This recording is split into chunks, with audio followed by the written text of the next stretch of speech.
আবদুল্লাহ ইবনু আব্বাস রাদিয়াল্লাহু তাআলা থেকে বর্ণিত, তিনি বলেন, সালমান আল ফারসি রাদিয়াল্লাহু তাআলা নিজেই তার কাহিনীর বর্ণনা করতে গিয়ে বলেন, আমি একজন পারস্যিক ছিলাম। আমার জন্মস্থান ছিল ইস্পাহানের অন্তর্ভুক্ত জাই নামক গ্রামে। পিতা ছিলেন গ্রামের সর্দার, আর আমি তার নিকট ছিলাম আল্লাহর সৃষ্টির মধ্যে সবচেয়ে প্রিয়। আমার প্রতি তার ভালোবাসা এরূপ ছিল যে তিনি সবসময় আমাকে বাড়িতে আবদ্ধ করে রাখতেন, অথচ পূজার আগুনের তত্ত্বাবধায়ক করে রাখতেন। যেমন কোনো বাদিকে আটকে রাখা হয়, তেমন আমাকে আবদ্ধ করে রাখা হতো। এতে করে আমি অগ্নি পূজায় খুবই মনোযোগী হলাম এবং এক পর্যায়ে আগুনের যেমন খাদেম বনে গেলাম যে মুহূর্তের জন্য আগুন নিভিয়ে দিতাম না।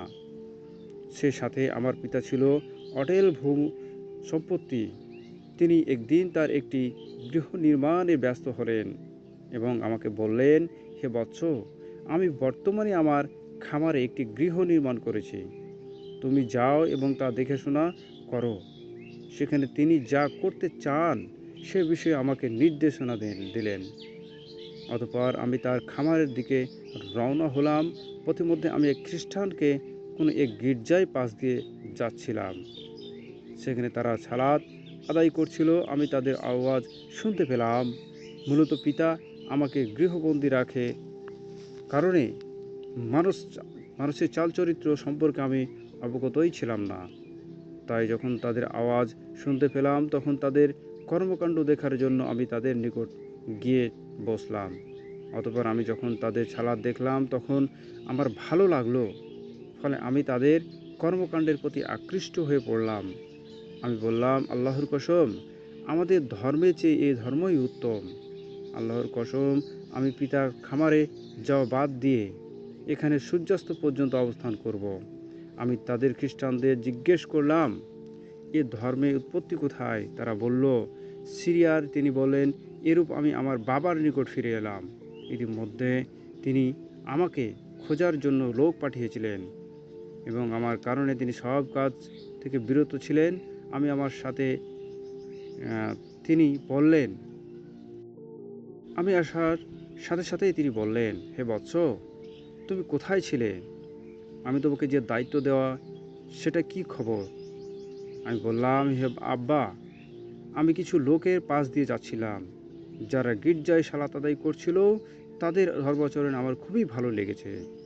আল্লাহর কসম, আমি সূর্যাস্ত পর্যন্ত তাদের নিকট অবস্থান করেছি। তিনি বললেন, হে বৎস, ওই ধর্মের মধ্যে কোনো মঙ্গল নেই। তোমার ও তোমার বাপ দাদার ধর্ম তার চেয়ে অধিক উত্তম। আমি বললাম, না, আল্লাহর কসম, কখনো তা হয় না।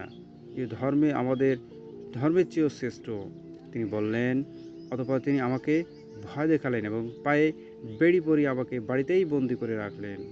আমি খ্রিস্টানদের নিকট সংবাদ পাঠালাম যে যখন তোমাদের নিকট সামের খ্রিস্টান ব্যবসায়ী কাফেলা আসবে তখন তোমরা আমাকে জানাবে।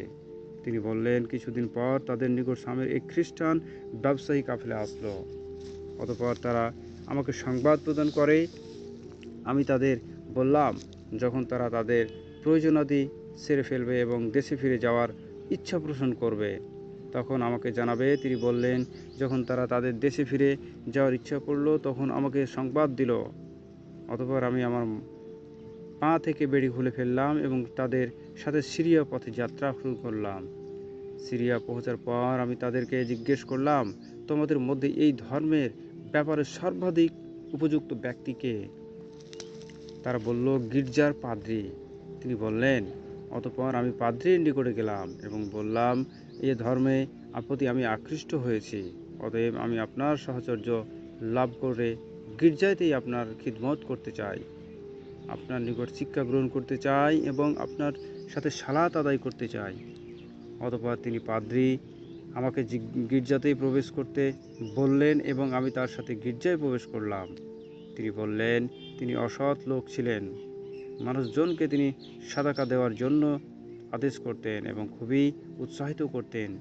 কিন্তু যখন লোকজন তার নিকট সাদাকার দ্রব্যাদি জমা দিতে তখন তিনি মিসকিনদের কিছু না দিয়ে তার নিজের জন্য জমা রাখতেন। এভাবে তিনি স্বর্ণরৌপ্য দিয়ে 7টি কলস পূর্ণ করেছিলেন। তিনি বললেন, আমি যখন এরূপ কার্যকলাপ দেখলাম তখন তার প্রতি ভীষণ ক্রুদ্ধ হলাম। এর কিছুদিন পর তিনি মারা গেলেন। খ্রিস্টানগণ তাকে দাফন করার জন্য সমবেত হলো।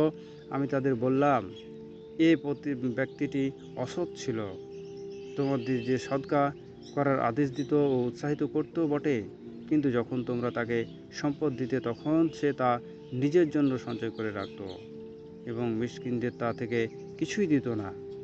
তারা বলল, এ ব্যাপারে তোমার কি জানা আছে? তিনি বললেন, আমি বললাম, আমি তোমাদের তার সম্পদ সম্পর্কে অবহিত করব। তারা বলল, আমাদের তা জানিয়ে দাও। তিনি বললেন, আমিও তাদের ওই লোকটির সম্পদ গচ্ছিত রাখার স্থান দেখালাম। তারা সেখান থেকে স্বর্ণরৌপ্য 7টি কলস বের করলেন। তিনি বললেন, তারা তা দেখে বলল, আল্লাহর কসম, আমরা তাকে কখনো দাফন করব না। এরপর তারা তাকে শুলে চড়ালো এবং তার উপর পাথর নিক্ষেপ করল। এরপর এক ব্যক্তি তার স্থলাভিষিক্ত করল। তিনি ইবনু আব্বাস বললেন, সালমান রাদিয়াল্লাহু তাআলা বলেন, আমি এমন কোনো ব্যক্তি দেখিনি যে 5 ওয়াক্ত সালাত আদায় করে, সে এই ব্যক্তির চেয়ে উত্তম। পৃথিবীর মধ্যে আমি এরূপ দুনিয়াত্যাগী, আখিরাতের ব্যাপারে অধিক আগ্রহী এবং দিন রাত ইবাদতকারী আর কাউকে দেখিনি। তিনি বললেন, ইতিপূর্বে আমি অন্তর থেকে তার চেয়ে বেশি আর কাউকে ভালোবাসিনি। তার নিকট দীর্ঘদিন অবস্থান করেছিলাম।